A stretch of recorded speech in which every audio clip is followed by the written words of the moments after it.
Welcome back to the Panic Room, everyone, and to part 3 of my Godless book series. Alright guys, so if you tuned in for episodes 1 and 2, you know that this entire series is pretty much just, I've read a bunch of free shit from Godless.com and we're talking about it today. So in the previous 2 episodes, we talked about a lot of the short stories, some of them very short, that I read off Godless.com, and boy, a bunch of those did not disappoint. Please, if you have not checked out episodes 1 and 2, I will link those down below. You should definitely go check them out, especially if you like shorter stories. Because today we're talking about some longer stories that I read from Godless.com.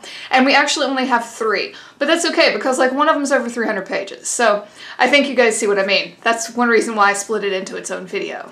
So let's get into it, shall we? Alright guys, so let's start with the shortest of these 3 books. It was called 3 Little Birds. And of course, you guys know I'm going to have authors and all that jazz down below, so check it out. However, I have to say, the premise of this story, you guys, you're going to be like, that's been done. But it was done in such a way that it almost made you look over your shoulder. Okay? So no spoilers. I'm not going to give you any spoilers because I do want you guys to go check this website out, especially for my horror people.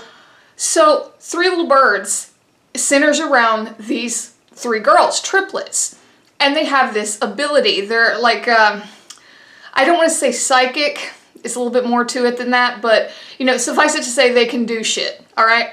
And the story ends up going kind of down this path that I've heard talked about before, especially in like spiritualist type of circles, about how, you know, it's not just, oh, I'm gonna have some fun and open myself up and talk to this spirit, or no.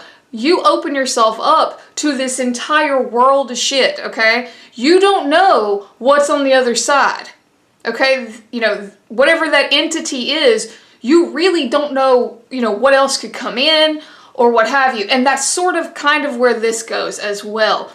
It's really, really well done. And it's almost like a cautionary tale in a lot of ways, you know.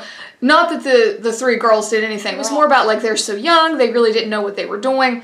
But it's really good. It's really good. If you like boss battle scenes or paranormally type stuff, you're gonna love 3 Little Birds. And side note, I'm put in mind of a quote, and I think it was in Constantine, the movie with Keanu Reeves, where he's talking to the girl, which incidentally I think was a twin in that movie, and he's telling her like, you know, you see them, they see you. That's sort of kind of like the undertone that I got from this story. So, 3 Little Birds. Alright guys, so the second story was called The Forever Big Top. And here are my notes. I just have Dante, but make it clowns. I mean, it's true, it's true. If you like Dante, it's Dante with clowns. That's what it is. That's exactly what it is. And just to let you guys know, here are some of my other notes from the story. Glitter Pop, Goosebumps with Beaks, and Snake Weenie. Are you interested yet? So really guys, you know, without giving you a whole lot of detail, it really does kind of go down the same vein as Dante. Like you are going through these layers. And it's just so out there. It's like kind of part fever dreamy. Not real bad, not real bad. It's easy to follow. It is easy to follow. But as they go through these layers, like the way Dante did, kind of as a journey, you get to the point where it is just so mind-melting that you're like, what in the hell is going on? There's even a little bit, especially towards the end, there's even a little bit for my sci-fi people in this story, no joke. Now, it is definitely a horror novel, and, you know, there's a lot that happens. I mean, oh my goodness, different dimensions, different, like, takes on time and universes. It's something. It's something. Dante with clowns. That's really all I'm going to tell you. So, The Forever Big Top. So, I saved the longest one, and in my opinion, one of the best, for last. This one was called Death Obsessed. This story was on another level. It really was. I could not believe that this was free on a website. No joke. I've read books, like published books from a bookstore that weren't this good. And the title says it all. Death Obsessed. You are following a man who is obsessed with death and everything around it. And what's funny is that he actually mentions a website that I remember being like really out there and alternative back in the day, rotten.com. How many of you remember rotten.com? Comment down below. That might give you a little bit of an idea of what you're dealing with here. Loads of body horror. But But I have to say, while there is a lot of body horror here, and literally, listen, hear me, everything that you can think of in the realm of horror that has to do with death is either presented fully or at the very least touched on in this story.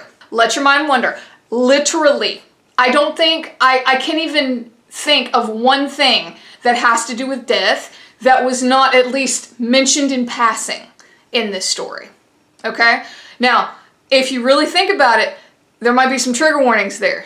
But again, suffice it to say, you are following this man, he's obsessed with death, and antics ensue. You have a little bit of like, I don't want to call it paranormal, but almost like mental horror. It's kind of like that unreliable narrator, like, can you believe him? Is the shit he's telling you about, is it actually being seen, or is it all in his head? All of this. You know, there's like clandestine groups and things that are pivotal, and just all kinds of things. All kinds of things. I highly recommend, if you want a book, if you're like, I don't want to waste my time with short stories, if you want a book from godless.com, get this. It was free. I still cannot believe that. It was free. This story was excellent. It was excellent. And I have to say, I kind of saw where it was going in the end, but, you know, I think that just comes from reading a shitload of horror.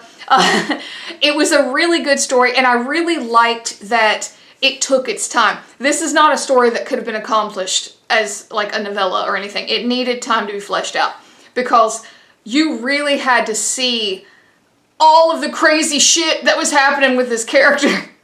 And you guys know I love getting in the heads of my characters, and he was messed up to the nth degree, and it just got like just balls to the wall, batshit insane, you know, at certain parts. But I really think that my horror lovers, as long as you're okay with death, and I mean in all of its forms, okay? I mean like every which way you can approach it, you're gonna love Death Obsessed. Alright guys, so that's it. The third and final installment of my godless.com book adventure. Please comment down below, tell me, what do you think? What do you think about some of these godless.com books? Because man, if you have not checked out this website and you are a horror lover, what are you doing with your life? You gotta get over there. I mean, here, I made 3 videos and all of this shit was free, people. I mean, come on. I just really wanted to get the word out to my horror people, you know, in case you didn't know about this website, because I mean, I didn't for the longest time. And, you know, give you a chance to go check it out. Maybe, you know, tell you about a couple of stories on there. Maybe there's something that strikes your fancy, so. But please, guys, if you like this, hit like, hit subscribe. It would really help me out. And until next time, bye for now.